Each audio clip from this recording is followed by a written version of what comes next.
Halo semuanya, perkenalkan nama saya Theo, dan pada video kali ini saya akan menguraikan tentang kekhasan dari Injil Lukas, yakni Injil Upside Down atau Injil yang punya perhatian utama pada para kaum marginal atau orang-orang yang terpinggirkan. Nah, seperti apa itu? Mari kita simak dalam video berikut ini. Pertama-tama saya mau menjelaskan terlebih dahulu tentang apa itu Injil Sinoptik.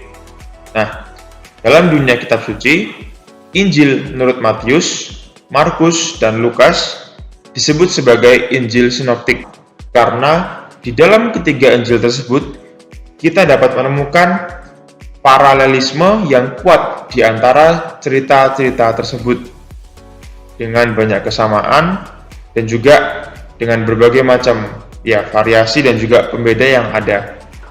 Berikutnya saya akan langsung masuk pada bagian utama dari apa yang mau saya bahas dari video ini, yaitu mengapa Injil Lukas sangat khas dengan perhatiannya pada kaum marginal dibandingkan dengan Injil Matius dan Markus. Pertama-tama, memang benar bahwa dalam Injil Matius dan Markus juga ada kisah-kisah yang menampilkan perhatian Yesus pada orang-orang kecil dan terpinggirkan.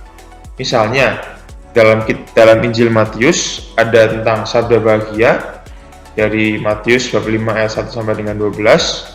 Kemudian juga ada perihal memberi sedekah dari Matius bab 6 ayat 1 sampai 6. Kemudian ada Yesus yang mengajarkan soal belas kasihan dari Matius 9 ayat 9 sampai 13, dan juga penyingkapan rahasia kerajaan Allah kepada orang kecil dari Matius 11 ayat 26 sampai dengan 30.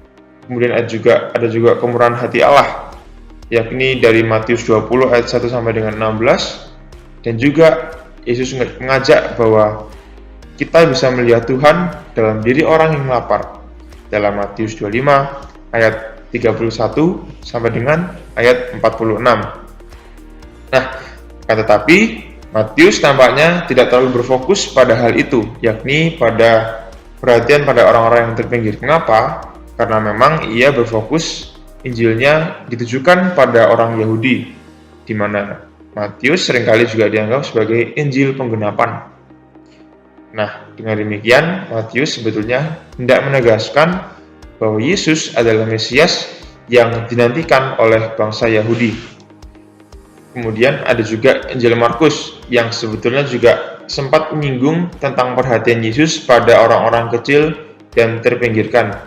Misalnya tentang peristiwa orang kusta yang ditahirkan dari Markus 1 ayat 40 sampai dengan 45. Lalu juga ada perihal siapa yang terbesar dalam kerajaan surga dari Markus bab 9 ayat 30 sampai dengan ayat 37. Dan juga persembahan janda miskin dari Markus 12 ayat 38 sampai dengan 44. Nah, sama seperti Matius, dalam Injil Markus tampaknya ia lebih berfokus pada tema lain, yakni hendak menegaskan tentang Yesus sebagai putra Allah.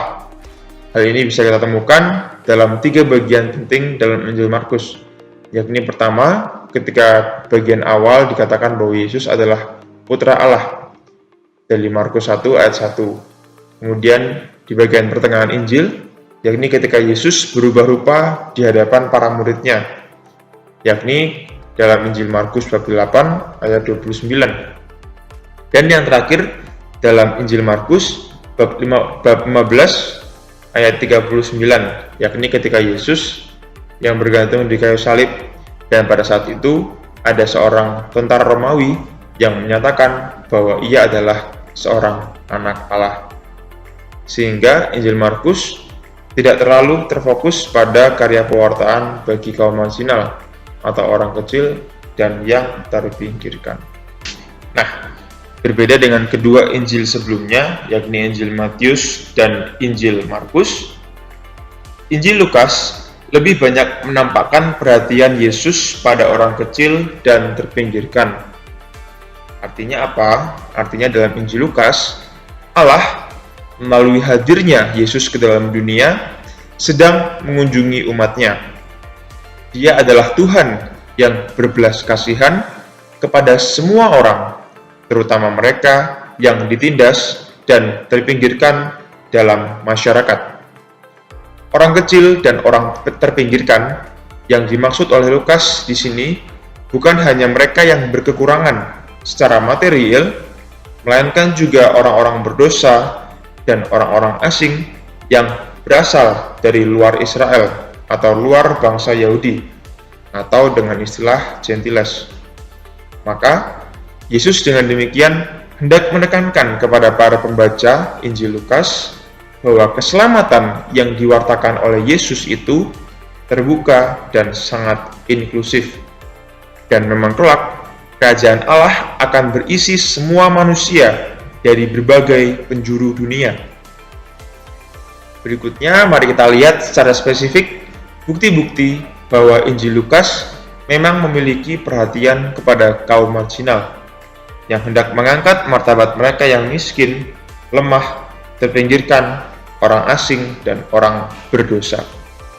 Pertama, kita bisa melihat misalnya dalam bagian awal dari Injil Lukas, terutama pada bagian kisah Maria yang menerima kabar sukacita dari malaikat Gabriel, di mana kisah tersebut nantinya ditutup dengan Kidung Maria, suatu ungkapan hati Maria yang mengagungkan Tuhan, dan pokok penting dari perhatian kepada kaum marginal terletak dalam Lukas bab 1 ayat 51 sampai dengan 53 yang berbunyi, "Ia memperlihatkan kuasanya dengan perbuatan tangannya dan mencerai-beraikan orang yang congkak hatinya.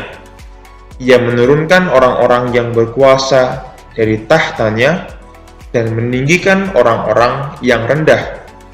Ia melimpahkan segala yang baik kepada orang yang lapar dan menyuruh orang yang kaya pergi dengan tangan hampa." Itu adalah salah satu contoh kutipan ayat pembalikan atau ayat upside down. Dan memang itulah yang menjadi concern dari Lukas dalam sepanjang Injilnya. Kemudian, Yesus sebagaimana ditampilkan dalam Injil Lukas digambarkan sebagai orang yang selalu baik hati, berbelas kasihan, dan memberikan kasih. Dalam banyak hal, Yesus seringkali terdorong oleh belas kasihan dan mengajarkan tentang belas kasihan. Hal ini bisa dilihat dalam Injil Lukas bab 1 ayat 78, di mana itu merupakan tentang Kidung Zakaria. Kemudian dari Lukas bab 7 ayat 13, ini kisah tentang Yesus yang membangkitkan anak muda di Nain. Kemudian ada juga Lukas 10 ayat 33 tentang perumpamaan orang Samaria yang baik hati. Kemudian ada juga tentang Lukas bab 15 ayat 20, yakni tentang perumpamaan mengenai anak yang hilang. Yesus selalu berbuat kasih terutama terhadap mereka yang di salah satu bidang hidup lemah dan tidak berdaya. Ia suka bergaul dengan mereka yang dianggap berdosa. Misalnya dalam Lukas bab 7 ayat 37 tentang Yesus yang diurapi oleh perempuan berdosa. Kemudian ada juga dari Lukas 15 ayat 1 tentang pemungut cukai dan orang-orang berdosa yang biasa mendengarkan Yesus. Kemudian dari Lukas bab 18 ayat 9, yakni mengenai perumpamaan tentang orang Farisi dan pemungut cukai. Lalu juga ada dari Lukas bab 19 ayat 1 sampai dengan 10, yakni kisah tentang Zakheus. Nah, oleh karena itu, dengan makan bersama orang miskin, orang berdosa, dan orang-orang yang terpinggirkan, Yesus memperagakan sikap Allah, yakni sebagai Bapa dari semua orang. Seperti tertulis dalam Lukas 6 ayat 36, yakni bahwa hendaklah kamu murah hati, sama seperti Bapamu adalah murah hati. Malahan, kepada mereka yang menangkap dia, yakni pada kisah orang yang telinganya dipotong, dan juga pada orang yang menganiaya dia, yakni dalam kisah seruan Yesus yang tergantung di salib, di mana ia berseru kepada Bapa supaya mengampuni orang yang menganiaya dan mengolok dia.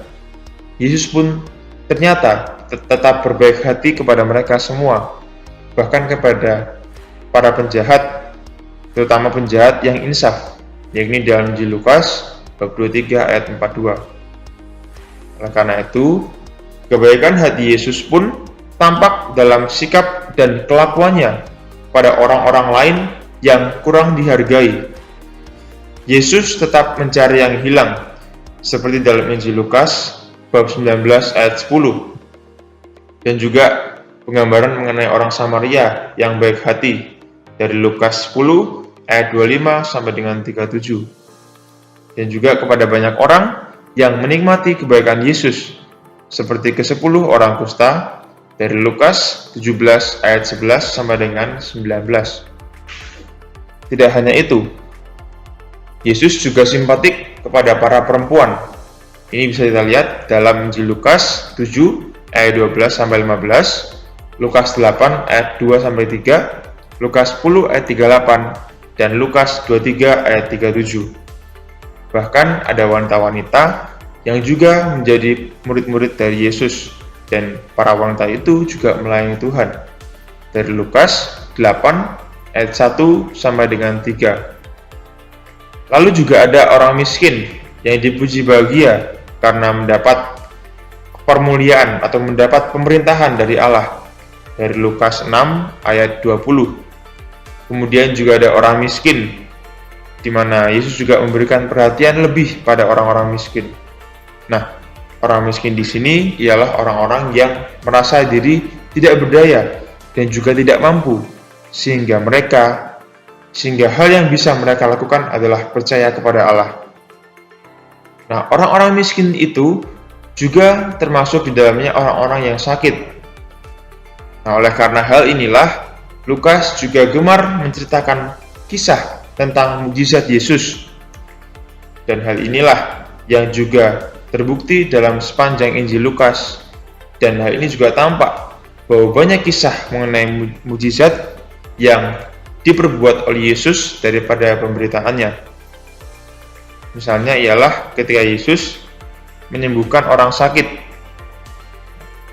Dalam hal itulah kemudian kisah Yesus mau menampakkan bahwa Allah sedang memperlihatkan keselamatan Allah dalam Injil Lukas bab 7 ayat 20. Kemudian orang sakit di sini ternyata bukan hanya sekedar mereka yang mengalami sakit fisik, sebab Lukas juga berpandangan bahwa penyakit itu disebabkan oleh kuasa jahat.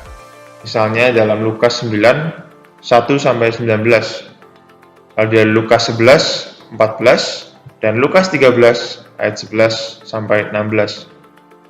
Menurut Lukas, kuasa setan ialah mengasingkan manusia dari penyelamat dan dari sesama manusia. Maka dengan menyembuhkan orang sakit, Yesus sebenarnya membebaskan mereka dari kuasa yang mengasingkan itu. Dengan demikian, menyembuhkan orang sakit juga menyembuhkan orang secara rohani. Hal ini juga tampak dari kisah si buta di Yeriko dari Lukas bab 18 ayat 35. Di mana si buta dari Yeriko merupakan lambang di mana orang yang disembuhkan secara rohani oleh Tuhan Yesus. Dengan demikian, keselamatan manusia secara dasariah terjadi di mana saja kasih Allah bertemu dengan iman manusia. Ini bisa kita lihat dari Injil Lukas 7 ayat 50, Lukas 8 ayat 48 sampai 50, dan Lukas 17 ayat 19, dan juga Lukas 18 ayat 42. Dan akhirnya, semua kekhawatiran itu dikalahkan oleh Yesus yang memberikan keselamatan. Dengan demikian, manusia dibebaskan dari segala macam permasalahan dan juga kekhawatiran dalam hidup. Oke, dari berbagai uraian yang telah saya sampaikan tadi, kita pun bisa menyimpulkan bahwa Yesus ingin agar semua orang melihat orang-orang yang terkucil seperti Tuhan melihat orang-orang tersebut, yakni sebagai anak-anak yang dibangkitkan kembali dari kematian. Kerajaan Yesus terbuka lebar bagi semua orang. Nah, satu-satunya cara masuk dalam kerajaan surga adalah dengan merendahkan diri dan mengenal kebutuhan akan belas kasih Tuhan. Melalui tulisan-tulisannya, Lukas menekankan bahwa Injil Kerajaan Allah itu bersifat inklusif, yang berarti bahwa setiap orang yang menaruh imannya kepada Yesus Kristus, apapun latar belakangnya dan apapun status sosialnya, akan masuk ke dalam kerajaan Allah. Berbagai kelompok marginal seperti orang berdosa, orang sakit, para pemungut cukai, para wanita, dan orang-orang miskin juga mendapat bagian dalam kerajaan surga. Nah, kemudian hal yang menarik juga berkaitan dengan perhatian kepada kaum marginal ini tertuang secara nyata dalam kisah kelahiran Yesus, di mana para gembala yang termasuk dalam kelompok orang miskin merupakan saksi-saksi pertama akan kelahiran Yesus. Ini kita bisa buktikan dari Injil Lukas 2 ayat 8 sampai 20. Kemudian pewartaan tentang kelahiran Yesus disampaikan terlebih dahulu kepada para gembala. Ini menandakan bahwa sukacita kelahiran Yesus diwartakan kepada mereka yang seringkali kurang diperhatikan dalam masyarakat. Selain itu, Lukas juga menceritakan bahwa kaum wanita yang dipandang remeh mendapat kesempatan untuk melayani Allah. Tidak hanya itu, yang menjadi saksi-saksi pertama dari kebangkitan Yesus ialah para wanita. Ini bisa kita lihat dalam Lukas 24 ayat 1 sampai dengan 12. Berikutnya, orang-orang miskin yang sering ditindas dan diabaikan oleh masyarakat juga mendapat perhatian khusus dalam tulisan-tulisan Lukas. Kaum marginal yang menyadari kebutuhan spiritual mereka akan Allah akan menjadi bagian dari umat kerajaan Allah. Inilah yang disebut sebagai konsep eschatological reversal atau pembalikan eskatologis yang dicatat oleh Lukas. Dengan kata lain, orang yang rendah akan ditinggikan dan yang tinggi akan direndahkan. Inilah upside down dalam Injil Lukas. Oleh karena itu, refleksi yang bisa kita petik dari uraian ini adalah bahwa orang Kristiani dipanggil dan diajak untuk memperlakukan kaum marginal sama seperti Allah memperlakukan mereka.